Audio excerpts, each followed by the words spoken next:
Quando nós nos formos, o que vamos deixar? Essa pergunta é feita pelo educador brasileiro Mário Sérgio Cortella e que estamos trazendo aqui para a nossa reflexão.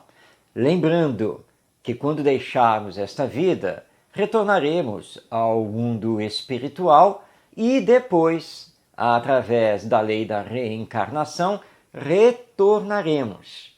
Daí então a pergunta se revestir de grave e profunda importância. Quando eu me for, ou seja, quando eu partir pela porta da morte, de volta ao mundo espiritual, o que eu terei deixado? O que eu estarei deixando? Vamos então conversar sobre isso. O nosso legado ao mundo, nosso legado à humanidade, nosso legado às novas gerações. E é claro que temos que nos perguntar, portanto, o que estamos fazendo aqui e agora. E como temos que nascer de novo, a reencarnação, temos que lembrar que a semeadura de hoje será a nossa própria colheita amanhã, nesse futuro que nos aguarda. Portanto, vamos repetir a pergunta. Quando nós nos formos, quando partirmos de volta ao mundo espiritual, o que vamos deixar aqui na Terra? Coisas boas? Coisas não tão boas? Bons exemplos ou a falta destes? O que estamos fazendo aqui? E aí vem uma outra pergunta, que também extraímos do Mário Sérgio Cortella. Que gerações vamos deixar aqui na Terra? Gerações éticas? Honestas? Bondosas? Altruístas? Solidárias? Ou gerações egoístas, orgulhosas, indiferentes e materialistas?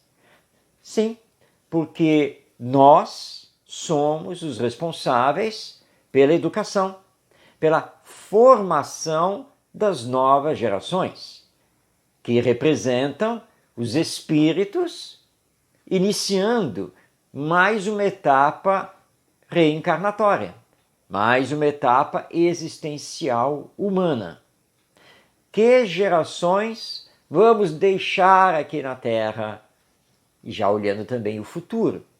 Gerações que saberão cuidar do planeta ou gerações predadoras, como temos assistido? Gerações que vão pensar no bem coletivo ou gerações que vivem apenas individualmente? E temos mais uma pergunta para poder responder a essas duas. Como, quando nós nos formos, o que vamos deixar? E que gerações vamos deixar? E, portanto, temos que nos perguntar, como estou me educando? Porque a minha educação é que irá gerar a educação dos outros, das crianças, dos adolescentes, dos jovens e mesmo dos adultos, porque a educação é um processo contínuo, não tem data marcada para terminar. Como estamos nos educando? Somos mais teoria, discurso, do que prática, vivência? Ou nem discursamos, mas simplesmente deixamos que a vida nos leve? É preciso que nós, educadores e educadoras, e aqui eu não estou me referindo apenas a quem tem a formação em pedagogia, não estou me referindo apenas a quem é de fato professor ou professora numa escola, da educação infantil ao ensino superior. Eu estou aqui falando de educadores e educadoras, pais, responsáveis, avós, tios, líderes empresariais, governantes e assim por diante.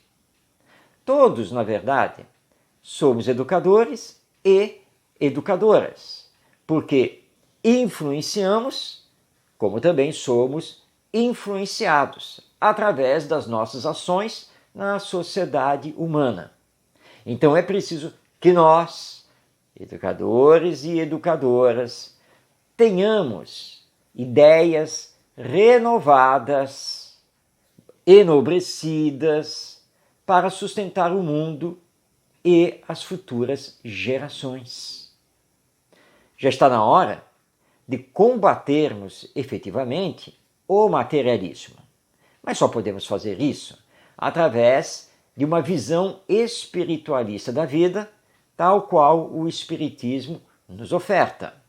Está na hora, talvez mais do que na hora, de combatermos o egoísmo e o orgulho, essas duas grandes chagas morais que ainda nos caracterizam, para que possamos então adentrar a convivência solidária, ética, fraterna.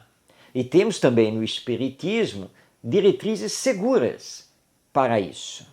Não se trata de ter que ensinar Espiritismo para as novas gerações, mas, através da nossa autoeducação, passar a elas ideais enobrecidos, superiores, transcendentes sobre o viver humano. Conversar sobre a alma que somos, porque nós somos o corpo. A morte está aí para provar isso. O corpo se acaba com a morte, mas a alma ou o espírito, não, continua sobrevivente. Conversarmos, sim, sobre o nascer de novo, porque estamos assistindo gerações se sucederem, mantendo um individualismo egoísta, sem preocupação com o amanhã, o futuro, porque vivem o hoje, o imediato, esgotando as suas energias em sensações, emoções, paixões. Mas a vida aqui na Terra nos cobra também. E vai nos cobrar mais ainda depois da morte, com a continuidade da vida, como espíritos imortais que nós somos. Então vamos repetir as perguntas, porque nós precisamos realmente pensar profundamente a esse respeito. Quando nós nos formos desta vida para a vida espiritual, o que vamos deixar aqui na Terra? Que gerações vamos aqui deixar? Como estamos na atualidade nos educando? E lembremos, de retorno ao mundo espiritual, responderemos perante a lei divina pelo que somos e pelo que fizemos, não pelo que tivemos. Vamos responder pelas nossas ações. E o Espiritismo é claro. A educação precisa estar aliada à ética. A educação precisa trabalhar o desenvolvimento do senso moral. A educação precisa trabalhar a espiritualidade, porque almas ou espíritos, todos nós somos. Esse é o caminho para transformar as pessoas, todos nós, e aí então transformarmos a humanidade. Pensemos com seriedade e profundidade sobre os questionamentos que trouxemos aqui a partir do pensamento do educador brasileiro, filósofo e escritor Mário Sérgio Cortella e também através da visão do Espiritismo sobre nós, os seres humanos, e sobre a vida.